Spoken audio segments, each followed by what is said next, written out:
Hello again. We're back to read some more of Wonder. If you're following along in your book, we are on page 15, and this chapter is titled Paging Mr. Tishman. I would have been more nervous about meeting Mr. Tishman if I'd known I was also going to be meeting some kids from the new school. But I didn't know, so if anything, I was kind of giggly. I couldn't stop thinking about all the jokes Daddy had made about Mr. Tishman's name. So when me and Mom arrived at Beecher Prep a few weeks before the start of school, and I saw Mr. Tishman standing there waiting for us at the entrance, I started giggling right away. He didn't look at all like what I had pictured, though. I guess I thought he would have a huge butt, but he didn't. In fact, he was a pretty normal guy, tall and thin, old, but not really old. He seemed nice. He shook my Mom's hand first. "Hi, Mr. Tishman. It's so nice to see you again," said Mom. "This is my son, August." Mr. Tishman looked right at me and smiled and nodded. He put his hand out for me to shake. "Hi, August," he said, totally normal. "It's a pleasure to meet you." "Hi," I mumbled, dropping my hand into his hand while I looked down at his feet. He was wearing red Adidas. "So," he said, kneeling down in front of me so I couldn't look at his sneakers but had to look at his face, "your Mom and Dad have told me a lot about you." "Like what have they told you?" I asked. "Sorry." "Honey, you have to speak up," said Mom. "Like what?" I asked, trying not to mumble. I admit I have a bad habit of mumbling. "Well, that you like to read," said Mr. Tishman, "and that you're a great artist." He had blue eyes with white eyelashes. "And you're into science, right?" "Uh-huh," I said, nodding. "We have a couple of great science electives at Beecher," he said. "Maybe you'll take one of them." "Uh-huh," I said, though I had no idea what an elective was. "So, are you ready to take a tour?" "You mean we're doing that now?" I said. "Did you think we were going to the movies?" he answered, smiling as he stood up. "You didn't tell me we were taking a tour," I said to Mom in my accusing voice. "Augie," she started to say. "It'll be fine, August," said Mr. Tishman, holding his hand out to me. "I promise." I think he wanted me to take his hand, but I took Mom's instead. He smiled and started walking toward the entrance. Mommy gave my hand a little squeeze, though I don't know if it was an "I love you" squeeze or an "I'm sorry" squeeze. Probably a little of both. The only school I'd ever been inside before was Via's, when I went with Mom and Dad to watch Via sing in spring concerts and stuff like that. This school was very different. It was smaller, and it smelled like a hospital. Nice Mrs. Garcia. We followed Mr. Tishman down a few hallways. There weren't a lot of people around, and the few people who were there didn't seem to notice me at all, though that may have been because they didn't see me. I sort of hid behind Mom as I walked. I know that sounds kind of babyish of me, but I wasn't feeling very brave right then. We ended up in a small room with the words, "Office of the Middle School Director" on the door. Inside there was a desk with a nice-seeming lady sitting behind it. "This is Mrs. Garcia," said Mr. Tishman, and the lady smiled at Mom and took off her glasses and got up out of her chair. My mother shook her hand and said, "Isabel Pullman, nice to meet you." "And this is August," Mr. Tishman said. Mom kind of stepped to the side a bit so I would move forward. Then that thing happened that I've seen happen a million times before. When I looked up at her, Mrs. Garcia's eyes dropped for a second. It was so fast no one else would have noticed, since the rest of her face stayed exactly the same. She was smiling a really shiny smile. "Such a pleasure to meet you, August," she said, holding out her hand for me to shake. "Hi," I said quietly, giving her my hand. But I didn't want to look at her face, so I kept staring at her glasses, which hung from a chain around her neck. "Wow, what a firm grip," said Mrs. Garcia. Her hand was really warm. "The kid's got a killer handshake," Mr. Tishman agreed, and everyone laughed above my head.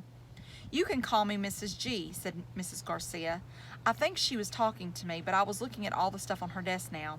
"That's what everyone calls me. Mrs. G. I forgot my combination. Mrs. G. I need a late pass. Mrs. G. I want to change my elective." "Mrs. G's actually the one who runs the place," said Mr. Tishman, which again made all the grown-ups laugh. "I'm here every morning by 7:30, Mrs. Garcia continued, still looking at me while I stared at her brown sandals with small purple flowers on the buckles. "So if you ever need anything, August, I'm the one to ask, and you can ask me anything." "Okay," I mumbled. "Oh, "Look at that cute baby," Mom said, pointing to one of the photographs on Mrs. Garcia's bulletin board. "Is he yours?" "No, my goodness," said Mrs. Garcia, smiling a big smile now that was totally different from her shiny smile. "You've just made my day. He's my grandson."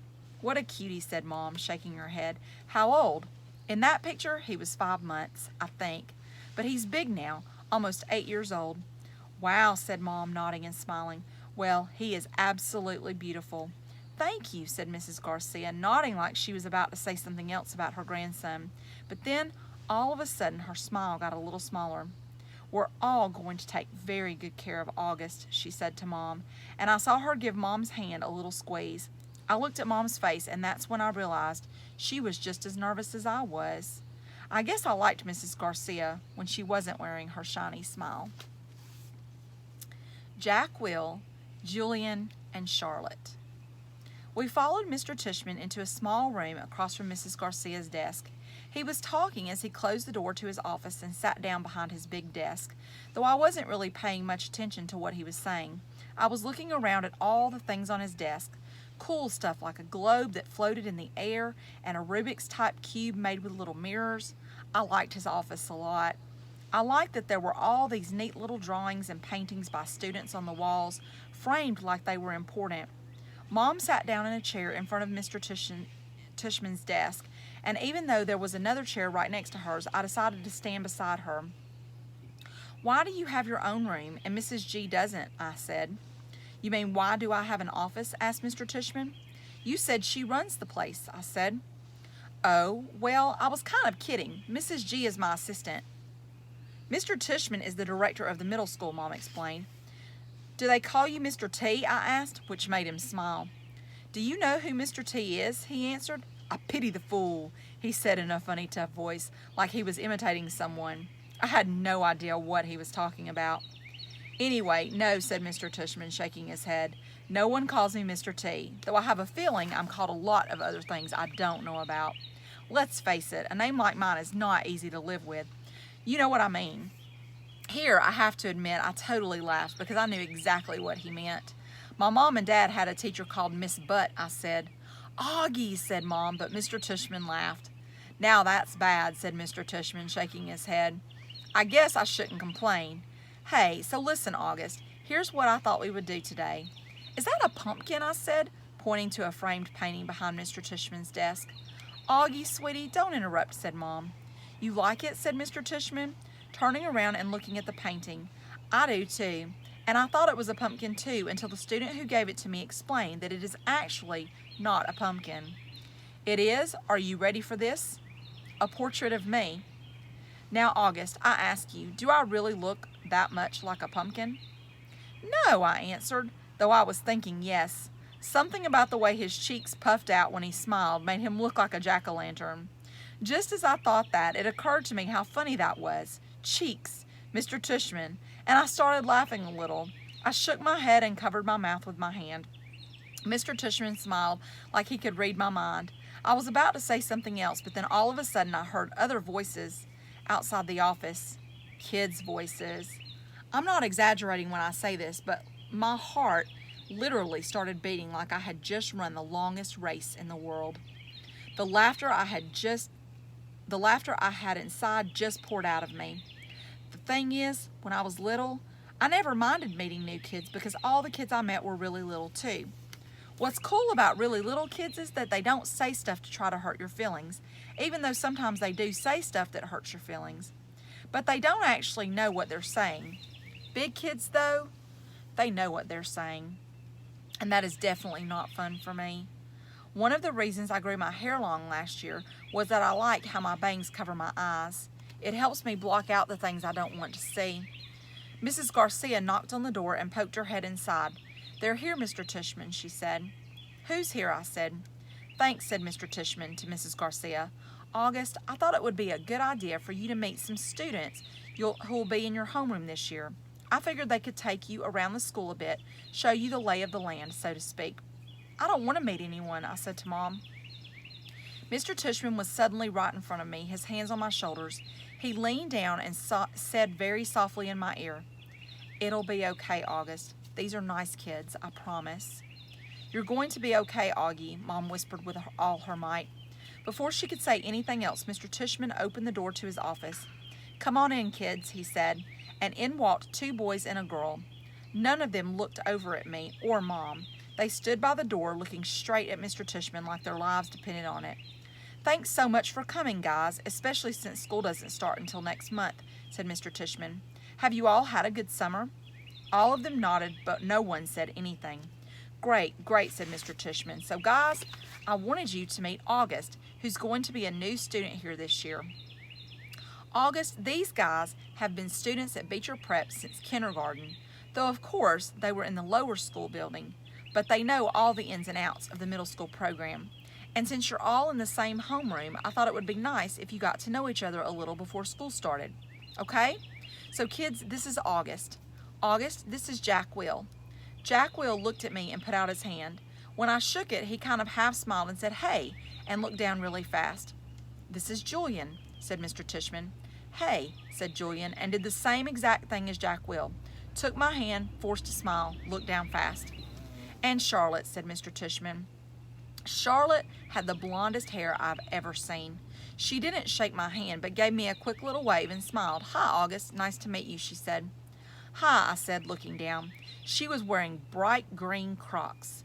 "So," said Mr. Tushman, putting his hands together in a kind of slow clap, "what I thought you guys could do is take August on a little tour of the school.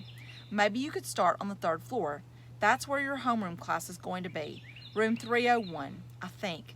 Mrs. G is—" "Room 301, Mrs. Garcia called out from another room.